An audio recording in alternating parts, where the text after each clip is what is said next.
Dears, welcome back to ages world for entertainment.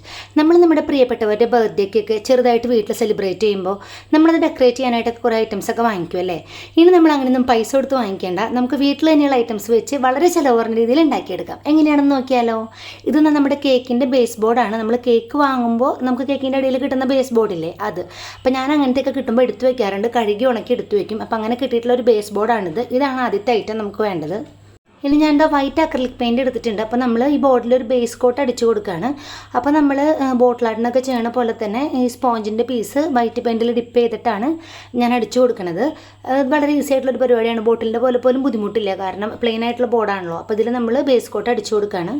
നമ്മൾ അത്യാവശ്യം എല്ലായിടത്തും കവർ ആവണ പോലെ ബേസ് കോട്ട് അടിച്ചു കൊടുക്കുക. അപ്പോൾ നമ്മുടെ പെയിൻറ്റ് ചെയ്യണതിനൊരു ഫിനിഷിങ് വരാൻ വേണ്ടിയിട്ടാണ് നമ്മൾ ബേസ് കോട്ട് വൈറ്റ് അടിച്ചു കൊടുക്കുന്നത്. വളരെ എളുപ്പത്തിൽ നമുക്ക് ഉണ്ടാക്കിയെടുക്കാൻ പറ്റുന്ന ഒരു ഐറ്റമാണ്. നമ്മുടെ കുറച്ച് സമയം മാത്രം മതി, അല്ലാതെ വളരെ ചിലവൊന്നുമില്ല ഇതിന്. അപ്പോൾ നമ്മൾ ഫുള്ളായിട്ട് വൈറ്റ് കളർ അടിച്ചിട്ടുണ്ട്. അപ്പോൾ നമുക്കിത് ഉണങ്ങി കിട്ടിയിട്ടുണ്ട്. നമ്മൾ വെയിലത്ത് വെച്ചാൽ അധികം നേരം ഒന്നും എടുക്കില്ല ഉണങ്ങാനായിട്ട്. അപ്പോൾ നമുക്ക് ഉണങ്ങി കിട്ടിയിട്ടുണ്ട്. എന്നിട്ട് ഇതിൻ്റെ മുകളിൽ ഞാൻ അടിച്ചു കൊടുക്കുന്നത് ബ്ലാക്ക് കളറാണ്. ഞാൻ വളരെ പെട്ടെന്ന് വളരെ സിമ്പിളായിട്ടൊരു ഡെക്കറേറ്റും ഉണ്ടാക്കിയെടുത്തതാണ്. നമുക്ക് നമ്മുടെ ഐഡിയ വെച്ച് വരയ്ക്കാൻ അറിയുന്നവരാണെങ്കിൽ അങ്ങനെ, അല്ലെങ്കിൽ എന്തെങ്കിലുമൊക്കെ ഒട്ടിച്ച് നമ്മുടെ ഐഡിയയും സമയവും അനുസരിച്ച് നമുക്ക് എന്ത് വേണമെങ്കിൽ ഉണ്ടാക്കിയെടുക്കാം കേട്ടോ. അപ്പോൾ ഞാനിന്ന് ചുമ്മാ ചെറിയൊരു ഡെക്കറേറ്റാണ് ഞാൻ ഉദ്ദേശിക്കണേ. അപ്പോൾ അതിന് വേണ്ടിയിട്ട് ഞാൻ അടുത്തത് അടിച്ചു കൊടുക്കുന്നത് ബ്ലാക്ക് അക്രിലിക് പെയിൻ്റാണ് അടിച്ചു കൊടുക്കണേ. നമ്മൾ നേരത്തെ അടിച്ച അതേ മെത്തേഡിൽ തന്നെ ഈ വൈറ്റിൻ്റെ മുകളിൽ ഫുള്ളായിട്ട് കവർ ചെയ്യണ പോലെ നമ്മൾ ബ്ലാക്ക് അടിച്ചു കൊടുക്കുകയാണ്. നമുക്ക് ഇങ്ങനെയൊക്കെ ചെയ്യാനായിട്ട് കുറച്ച് താല്പര്യമുള്ളവരാണെങ്കിൽ നമുക്ക് വീട്ടിൽ കിട്ടുന്ന എന്ത് സാധനവും ഇതുപോലെ ഡെക്കറേറ്റൊക്കെ ആയിട്ട് മാറ്റാൻ പറ്റും കേട്ടോ. അപ്പോൾ പറഞ്ഞ പോലെ അധികം ചിലവൊന്നും വേണ്ട, നമുക്ക് കുറച്ച് സമയം മാത്രം മതി. നമുക്കറിയാം ഈ അക്രിലിക് പെയിൻറ്റിനൊക്കെ അങ്ങനെ ഒരുപാട് പൈസ വരുന്ന ഐറ്റമൊന്നുമല്ല. അപ്പോൾ നമ്മൾ തനിയെ ഉണ്ടാക്കുമ്പോൾ നമുക്കും അതൊരു സന്തോഷം. നമ്മൾ കടയിൽ നിന്ന് മേടിച്ച് വെക്കുന്നതിനെക്കാട്ടിലും നമുക്കും ഒരു സന്തോഷമാണല്ലോ നമ്മൾ ഉണ്ടാക്കിയ ഒരു സാധനം നമ്മളിങ്ങനെ ഉപയോഗിക്കുമ്പം. അപ്പോൾ ഞാൻ എൻ്റെ ബേസ് കോട്ടിൻ്റെ മേലെ ബ്ലാക്ക് കളർ ഫസ്റ്റ് കോട്ട് അടിച്ച് കഴിഞ്ഞിട്ടുണ്ട്. ഇനി നമുക്ക് നന്നായിട്ട് ഉണക്കിയെടുക്കുകയാണ് ആദ്യം വേണ്ടത്. അത് കഴിഞ്ഞ് നമ്മളൊരു സെക്കൻഡ് കോട്ട് അടിച്ചു കൊടുക്കും. കാരണം എന്താ വെച്ച് കഴിഞ്ഞാൽ നിങ്ങൾക്ക് കാണുന്നുണ്ട് അതും അത്ര ഫിനിഷിംഗ് ഒന്നുമില്ല ഇപ്പോൾ കാണാനായിട്ട്. അപ്പോൾ നമുക്ക് നല്ല ബ്ലാക്ക് കളർ കിട്ടാനും ഫിനിഷിംഗ് കിട്ടാനും വേണ്ടി നമ്മളൊരു സെക്കൻഡ് കോട്ടും കൂടി അടിച്ചു കൊടുക്കുകയാണ്. അപ്പോൾ നമ്മൾ നേരത്തെ ചെയ്തതുപോലെ തന്നെ ബ്ലാക്ക് കളർ എടുക്കുക. ഈ സ്പോഞ്ചിൽ ഡിപ്പ് ചെയ്തിട്ട് തന്നെയാണ് ഞാൻ അടിക്കുന്നത്. അപ്പോൾ കാണാനൊരു രസമാണ്. അല്ലെങ്കിൽ പിന്നെ ബ്രഷിൻ്റെ സ്ട്രോക്സ് ഒക്കെ വരും ബ്രഷ് വെച്ച് അടിക്കുമ്പോൾ. അപ്പോൾ നമ്മളിതിൻ്റെ മേലെ വീണ്ടും ഒരു കോട്ടും കൂടി ബ്ലാക്ക് അടിക്കുമ്പോൾ കുറച്ചും കൂടി അതിൻ്റെ ഒരു ഫിനിഷിങ് വരും. ഈ ഒരു വൈറ്റ് പാച്ചസ് പോവും, അതുപോലെ കുറച്ചും കൂടി ഒരു ഡാർക്ക് കളറാവും, കുറച്ചും കൂടി കാണാനായിട്ട് ഭംഗിയായിട്ട് വരും.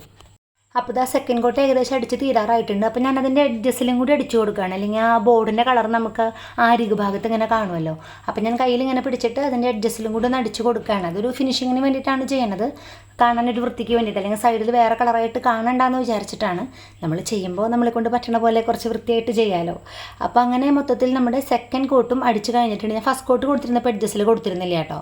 അപ്പോൾ നമ്മുടെ സെക്കൻഡ് കോട്ടും ദാ ഇവിടെ അടിച്ച് കഴിഞ്ഞിട്ടുണ്ട്. ഇനി ഇതും നമുക്കൊന്ന് നന്നായിട്ട് ഉണങ്ങാനായിട്ട് വെക്കണം. ഇപ്പോൾ നിങ്ങൾക്ക് കണ്ടാലറിയാം വൈറ്റ് പാച്ചസ് ഒക്കെ പോയിട്ടുണ്ട്. ഇനി ഉണങ്ങുമ്പോൾ നമുക്ക് കുറച്ചും കൂടി ക്ലിയർ ആയിട്ട് മനസ്സിലാവും. വൈറ്റ് പാച്ചസ് പോയി കുറച്ചും കൂടി ഫിനിഷിംഗ് ആയി. അപ്പോൾ ഇതാ വെയിലത്ത് വെച്ച് ഉണങ്ങി കിട്ടിയിട്ടുണ്ട്. അപ്പോൾ ഇനി ഇതുമ്മലാണ് നമ്മുടെ അടുത്ത കലാപരിപാടികൾ വരുന്നത്.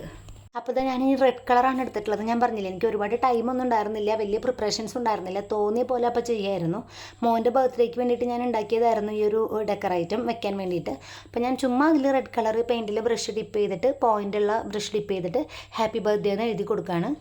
എന്നെക്കൊണ്ട് പറ്റുന്ന പോലെ. എനിക്ക് അങ്ങനെ വലിയ കലാപരമായിട്ടുള്ള കഴിവുകളൊന്നുമില്ല. അപ്പോൾ എന്നെക്കൊണ്ട് പറ്റുന്ന പോലെ വൃത്തിക്ക് ഹാപ്പി ബർത്ത്ഡേ എന്ന് എഴുതി കൊടുക്കുകയാണ്. എനിക്കിത് ഉണ്ടാക്കുമ്പോൾ ഭയങ്കര സന്തോഷമായിരുന്നു കേട്ടോ. കാരണം എന്താണെന്ന് വെച്ച് കഴിഞ്ഞ് കഴിഞ്ഞാൽ നമ്മുടെ മക്കളുടെ ബർത്ത്ഡേക്ക് നമ്മുടെ കൈ കൊണ്ട് ഉണ്ടാക്കിയൊരു സാധനം അവിടെ ഒരു ഡെക്കറേറ്റ് ആയിട്ട് വെക്കണു, നമ്മുടെ ഒരു ബർത്ത്ഡേ വിഷ് നമ്മൾ അതിൽ എഴുതണു. അപ്പോൾ എനിക്ക് ഭയങ്കര സന്തോഷമായിരുന്നു. കുറേ നാളുകളായി ഞാനിങ്ങനെ എന്തെങ്കിലുമൊക്കെ ചെയ്യണമെന്ന് വിചാരിക്കും, പക്ഷേ സമയം കിട്ടാറില്ല, അങ്ങനെയൊക്കെ ആയിട്ടിരിക്കണം. അപ്പം ഇത് ഉണക്കാൻ വെക്കണതിന് മുൻപ് തന്നെ ഞാൻ എന്താ ഒരു ബലൂൺ എടുത്തിട്ടുണ്ട്. കാരണം എന്താണെന്ന് വെച്ച് കഴിഞ്ഞാൽ നമുക്ക് എല്ലാവർക്കും കഴിഞ്ഞിട്ട് ഉണക്കാൻ വയ്ക്കാം, കാരണം അതിനുള്ള ടൈമേ ഉള്ളൂ. ഓരോന്ന് ഉണക്കിയെടുക്കാനുള്ള ടൈമില്ല. അപ്പോൾ സൂക്ഷിക്കണം, കൈ ഉണങ്ങിയിട്ടില്ലെങ്കിൽ കൈ അതുമ്പോൾ തട്ടി സ്പ്രെഡ് ആവരുത്. അപ്പോൾ ഞാനൊരു ബലൂൺ എടുത്തിട്ട് ആ ബലൂണിനെ മറിച്ചിട്ടിട്ട് ക്യാമറയിൽ നിന്ന് കുറച്ച് മാറിപ്പോയിട്ടുണ്ട്. മറിച്ചിട്ടിട്ട് ഞാൻ ആ ബലൂണിൻ്റെ നമ്മളുടെ എന്താ പറയുക വായ്ഭാഗമല്ല മറ്റേ എൻഡിൽ ഒരു റബ്ബർ ബാൻഡ് ഇട്ട് കൊടുത്തു. റബ്ബർ ബാൻഡ് ഇട്ട് ടൈറ്റ് ചെയ്തതിന് ശേഷം ആ ബലൂണിനെ ഞാൻ വീണ്ടും തിരിക്കുകയാണ്. നമ്മുടെ നോർമൽ എങ്ങനെയാണോ ഇരിക്കണേ അതുപോലെ തിരിക്കുകയാണ് ചെയ്യണത്. അത് തിരിച്ചു കഴിഞ്ഞിട്ട് ഒരു സൂത്രം ഉണ്ട് കേട്ടോ. ഞാൻ ഈ യൂട്യൂബ് വീഡിയോസിലൊക്കെ കണ്ടിട്ടുള്ളതാണ്. ഞാൻ ആദ്യമായിട്ടാണ് ട്രൈ ചെയ്യണത്. എന്തെങ്കിലും പോരായ്മ പറ്റുമോ എന്തൊക്കെയാണെന്നുള്ളത് നമുക്ക് നോക്കാം. സക്സസ് ആവുമോ എന്നുള്ളതൊക്കെ നമുക്ക് നോക്കി നോക്കാം. ഞാൻ ആദ്യമായിട്ടാണ് ഇത് ട്രൈ ചെയ്യണത്. ഞാൻ വീഡിയോസിലൊക്കെ കണ്ടിട്ടേ ഉള്ളൂ. അപ്പോൾ അങ്ങനെ ബലൂണിനെ ഞാൻ തിരിച്ചു വെച്ചിട്ടുണ്ട്. അങ്ങനെ ബലൂണിനെ ചെറുതായി ഒന്ന് വീർപ്പിച്ചിട്ട് ഞാൻ അതിൻ്റെ വായ്ഭാഗം കെട്ടി വെച്ചിട്ടുണ്ട്. നമ്മൾ റബ്ബർ ബാൻഡ് ഇട്ട് കഴിഞ്ഞ് ബലൂണിനെ മറിച്ചിട്ട് ചെറുതായി ഒന്ന് വീർപ്പിച്ചിട്ട് വായ്ഭാഗം കെട്ടി വെച്ചിട്ടുണ്ട്. നിങ്ങൾക്ക് അവിടെ കാണാം. എന്നിട്ട് ഞാൻ വൈറ്റ് കളർ പെയിൻറ്റ് തന്നെയാണ് എടുക്കണേ. ഞാൻ വൈറ്റ് കളർ പെയിൻറ്റ് വേറൊരു വർക്ക് ചെയ്യാൻ വേണ്ടി എടുത്ത് വെച്ചതുണ്ടായിരുന്നു. അപ്പോൾ പിന്നെ വേറെ കളറുകളിലേക്കൊന്നും പോയില്ല. വൈറ്റ് കളർ പെയിൻറ്റ് തന്നെയാണ് എടുത്തത്. കുറേ നാളായിട്ട് ഉപയോഗിച്ചിരിക്കുന്ന കാരണം കൊണ്ട് പെയിൻറ്റൊക്കെ ചെറുതായിട്ട് ഇങ്ങനെ ഭയങ്കരമായിട്ട് കട്ടയാവല്ല, പക്ഷേ ഭയങ്കരമായിട്ട് ലൂസുമല്ല. അത് കുറച്ച് അങ്ങനത്തെ ഒരു കൺസിസ്റ്റൻസിയിലാണ് ഇരിക്കുന്നത്. പക്ഷേ കുഴപ്പമില്ല, നമുക്ക് വർക്ക് ചെയ്യാനൊക്കെ പറ്റുന്നുണ്ട്. അപ്പോൾ എൻ്റെ ബലൂൺ വൈറ്റ് കളർ പെയിൻറ്റ് ഇവിടെ വെച്ചിട്ടുണ്ട്. അതുപോലെ ബലൂൺ ഇതിലിങ്ങനെ ഡിപ്പ് ചെയ്യാണ്. നമ്മൾ റബ്ബർ ബാൻഡ് ഇട്ട് കെട്ടിവെച്ച് ആ ഒരു ഭാഗം നമ്മുടെ പെയിൻറ്റിലേക്ക് നമ്മൾ ഡിപ്പ് ചെയ്യാണ്. അപ്പോൾ ഡിപ്പ് ചെയ്തിട്ടും ഇതിൽ ചെയ്താൽ ഇത് വൃത്തിയാവില്ല എന്നൊന്നും എനിക്ക് യാതൊരു ഐഡിയ ഇല്ല കേട്ടോ. അങ്ങനെ നമ്മുടെ പരീക്ഷണത്തിലേക്ക് കിടക്കുകയാണ്. ആ ബലൂൺ ഞാൻ ആ ബോർഡിൽ ഇങ്ങനെ പ്രസ് ചെയ്ത് കൊടുക്കുന്നുണ്ട്. അപ്പോൾ എനിക്ക് തോന്നുന്നു ഭയങ്കര കട്ടിക്ക് പ്രസ് ചെയ്യാതിരുന്നാലാണ് ആ ഒരു പൂവിൻ്റെ ഒരു പെറ്റൽസിൻ്റെ ഒക്കെ ഒരു ഡിസൈനിൽ കിട്ടാൻ തോന്നണു. അപ്പോൾ ഞാൻ എന്തായാലും പ്രസ് ചെയ്ത് കൊടുക്കുന്നുണ്ട്. അപ്പോൾ പ്രസ് ചെയ്യുമ്പോൾ ഇങ്ങനെയാണ് വരുന്നത്. നമുക്ക് കഴിഞ്ഞിട്ട് ഞാൻ കാണിച്ചു തരാം അതിൻ്റെ ഡിസൈൻ കറക്റ്റായിട്ട് എങ്ങനെയാണ് വന്നതെന്നുള്ളത്. നിങ്ങൾക്ക് ചിലപ്പോൾ ഇങ്ങനെ കാണുമ്പോൾ ക്ലിയർ ആവുന്നുണ്ടാവില്ല. ഇങ്ങനെയാണ് അതിൻ്റെ ഡിസൈൻ വന്നിട്ടുള്ളത്. നമ്മുടെ ഒരു പൂവൊക്കെ ഇങ്ങനെ എതിൽ തിരിഞ്ഞൊക്കെ ഇരിക്കണ പോലെ വരും. നമുക്ക് കഷ്ടപ്പെട്ട് വരയ്ക്കാനൊന്നും പറ്റുകയാണെങ്കിൽ നമുക്ക് ഇങ്ങനെയൊക്കെ ചെറിയ പരിപാടികൾ നമുക്ക് പരീക്ഷിച്ച് നോക്കാവുന്നതാണ്. അത് കഴിഞ്ഞ് ഞാൻ യെല്ലോ കളർ പെയിൻറ്റ് എടുത്തിട്ടുണ്ട്. അപ്പോൾ പൂ ഇങ്ങനെ കാണുമ്പോൾ ഒരു ഭംഗി കുറവല്ലേ. അപ്പം നമ്മളതിൻ്റെ സെൻറ്ററിൽ യെല്ലോ ഡോട്ട്സ് ഇട്ട് കൊടുക്കുകയാണ്. അപ്പം നമുക്കൊരു വെള്ളപ്പൂവ് സെൻറ്ററിലൊരു മഞ്ഞ കളർ അങ്ങനെയൊക്കെ തോന്നും. അപ്പം എല്ലാ പൂവിൻ്റെ സെൻറ്ററിലും ഒരു യെല്ലോ ഡോട്ട്സ് ഇട്ട് കൊടുക്കുകയാണ്.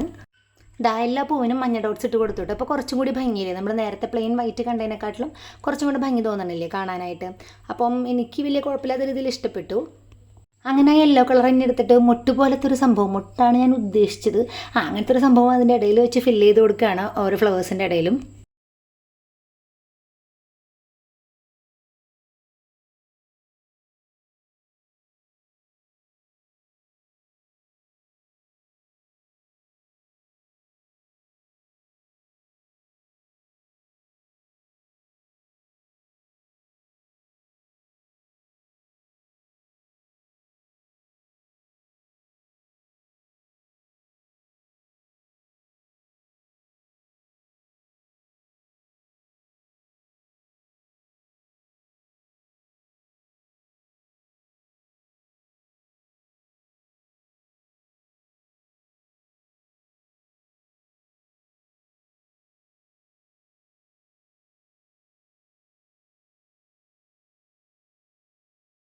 അങ്ങനെ മൊത്തം മുട്ട് മറിച്ച് കഴിഞ്ഞപ്പോൾ എനിക്ക് തോന്നി ഹാപ്പി ബർത്ത്ഡേൻ്റെ മോൾ ഭാഗം ഇത്തിരി പ്ലെയിൻ ആയി എടുക്കണ പോലെ തോന്നി.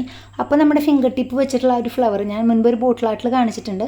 അപ്പോൾ ആ ഒരു ഫ്ലവേഴ്സും കൂടി ഞാൻ നമ്മുടെ ആ ബേസ് ബോർഡിൻ്റെ ടോപ്പിലായിട്ട് കുറച്ച് ഫ്ലവേഴ്സ് അങ്ങനെ വെച്ച് കൊടുക്കുകയാണ്. നമുക്ക് അപ്പോൾ തോന്നുന്ന ഒരു ഐഡിയ ആണ് കേട്ടോ, അല്ലാണ്ട് നമ്മളിത് പ്രീ പ്ലാൻഡ് ഒന്നും അല്ല ഡിസൈൻ, പെട്ടെന്നൊരു തട്ടിക്കൂട്ട് പരിപാടിയാണ്. അങ്ങനെ ഫിംഗർ ടിപ്പ് വെച്ചിട്ട് ചുമ്മാ പൂ പോലെ വരച്ചു കൊടുത്തിരിക്കുകയാണ്. അങ്ങനെ ഞാൻ മുകളിലും അങ്ങനെ കുറച്ച് ഫ്ലവേഴ്സ് വരച്ചു. അപ്പോൾ അതിൻ്റെ സെൻറ്ററിലും നമുക്കിങ്ങനെ യെല്ലോ ഡോട്ട്സ് ഇട്ട് കൊടുക്കണം, കാരണം അതല്ലെങ്കിൽ അങ്ങനെ കാണുമ്പോൾ ഒരു വൃത്തികേടല്ലേ. അപ്പോൾ നമുക്കതിൻ്റെ സെൻറ്ററിലും കുറച്ച് യെല്ലോ ഡോട്ട്സ് നമ്മൾ നേരത്തെ പൂവിന് ഇട്ട് കൊടുത്ത പോലെ ഇട്ട് കൊടുക്കണം. അത് കഴിഞ്ഞിങ്ങനെ അതിൻ്റെ ഭംഗിയൊക്കെ നോക്കിയിരിക്കുമ്പോഴാണ് എനിക്ക് തോന്നിയത് ഈ ഹാപ്പി ബർത്ത്ഡേ എന്ന് എഴുതിയത് നമുക്കൊരു ഡബിൾ കളർ ആക്കിയാലോ എന്ന് തോന്നിയിട്ട് ഹാപ്പി ബർത്ത്ഡേയുടെ എല്ലാ ലെറ്ററിൻ്റെ ബോട്ടം പോർഷനിലും ഞാൻ യെല്ലോ കളർ വെച്ചിട്ട് ഒന്ന് മാർക്ക് ചെയ്ത് കൊടുത്തു. അപ്പോൾ നമ്മുടെ ഹാപ്പി ബർത്ത്ഡേ എന്ന് പറഞ്ഞ ലെറ്റേഴ്സ് ഒരു ഡബിൾ ഷെയ്ഡിലായി മാറി. അപ്പം ഇതാണ് അതിൻ്റെ ഫൈനൽ ഒരു ലുക്ക് വന്നത്. ഇത് കണ്ടപ്പോൾ വലിയ കുഴപ്പമില്ല, എനിക്കിഷ്ടപ്പെട്ടു. ഇനി അടുത്ത പരിപാടി നമ്മൾ താഴെ വരച്ചിരിക്കുന്ന ആ പൂക്കൾ ഒരു എയറിൽ നിൽക്കണ പോലെയല്ല നിൽക്കണത്. അപ്പോൾ അതിന് തണ്ട് വരച്ചു കൊടുക്കാമെന്ന് വിചാരിച്ചു. അപ്പോൾ ഞാൻ അതിന് വേണ്ടിയിട്ട് ഗ്രീൻ കളർ എടുത്തു. നല്ല ഗ്രീൻ കളറല്ല പെട്ടെന്ന് കിട്ടിയത്. അപ്പം കയ്യിലൊരു ഗ്രീൻ കളർ വെച്ച് അഡ്ജസ്റ്റ് ചെയ്യാമെന്ന് വിചാരിച്ച് ഗ്രീൻ കളർ എടുത്തു. അതിൽ നമ്മൾ നേരത്തെ ചെയ്ത പോലെ തന്നെ ഈ പോയിൻറ്റഡ് ബ്രഷ് അതിൽ ഡിപ്പ് ചെയ്തിട്ട് എല്ലാ പൂവിൻ്റെ താഴെയും ഒരു തണ്ട് പോലെ വരച്ചു കൊടുക്കുകയാണ്. അപ്പോൾ നമുക്ക് കാണാൻ കുറച്ചും കൂടെ ഒരു ഭംഗി ഉണ്ടാവുമല്ലോ. വെറുതെ പൂ കാണുന്നതിനേക്കാളും കുറച്ചും കൂടെ ഒരു ഭംഗിയാണല്ലോ തണ്ട് പോലെ കാണുമ്പോൾ. അങ്ങനെ ഞാൻ എല്ലാ പൂവിനും മുട്ടിനും കാര്യമായിട്ട് തണ്ട് വരച്ചുകൊണ്ടിരിക്കുകയാണ്. തണ്ടും കുറച്ച് ഇല പോലെയൊക്കെ വരയ്ക്കാൻ ശ്രമിച്ചു. അത് ചിലപ്പോൾ പണിയാവുമെന്ന് തോന്നിയപ്പോൾ ഇല വരയ്ക്കൽ ഞാൻ നിർത്തി. അപ്പോൾ അങ്ങനെ മൊത്തം അത് ചെയ്ത് കഴിഞ്ഞിട്ടുണ്ട്. അപ്പോൾ നമ്മുടെ ഇതിന്മേൽ അൽക്കുലത്തെ പരിപാടികളൊക്കെ കഴിഞ്ഞിട്ടുണ്ട്. ഇനി നമുക്കിത് ഉണക്കിയെടുക്കാണ് വേണ്ടത്. അത് വേറെ പ്രത്യേകിച്ച് ഒന്നും ചെയ്യേണ്ട, നമ്മൾ വെയിലത്ത് വെച്ചാൽ മതി. വെയിലത്ത് വെച്ച് കുറച്ച് കഴിയുമ്പോൾ തന്നെ നമുക്കിത് ഉണങ്ങി കിട്ടും. ഇത് കുറച്ച് ഡിസൈൻസ് അല്ലേ ഉള്ളൂ, ഫുള്ളി നമ്മൾ കട്ടിക്കടിച്ചിട്ടൊന്നുമില്ലല്ലോ. അപ്പോൾ നമുക്കിത് കൊണ്ടുപോയിട്ട് വെയിലത്ത് വയ്ക്കാം. ഒരു 2 മണിക്കൂർ ഇരിക്കുമ്പോൾ തന്നെ അത്യാവശ്യം നല്ല രീതിയിൽ ഇത് ഉണങ്ങി കിട്ടും. അങ്ങനെ ഞാൻ വെയിലത്തൊക്കെ വെച്ച് ഉണക്കിയെടുത്തിട്ടുണ്ട്. അപ്പോൾ നമുക്ക് പെട്ടെന്ന് തന്നെ ഉണ്ടാക്കിയെടുക്കാം. അതിനിപ്പോൾ ഒരുപാട് കഴിവൊന്നും വേണ്ട, നമുക്കതിനുള്ളൊരു ഇഷ്ടം ഉണ്ടായാൽ മാത്രം മതി. പിന്നെ നമ്മളിതിൽ വാർണിഷ് ചെയ്യണം കേട്ടോ. വാർണിഷ് ചെയ്തില്ലെങ്കിൽ എന്താ പ്രശ്നം എന്ന് വെച്ച് കഴിഞ്ഞാൽ നമ്മൾ നനഞ്ഞ കൈ കൊണ്ട് വെച്ച് പിടിക്കുക അല്ലെങ്കിൽ വെള്ളം അവയൊക്കെ ചെയ്ത് കഴിഞ്ഞാൽ പെയിൻറ്റ് അങ്ങ് ഇളകിപ്പോരും.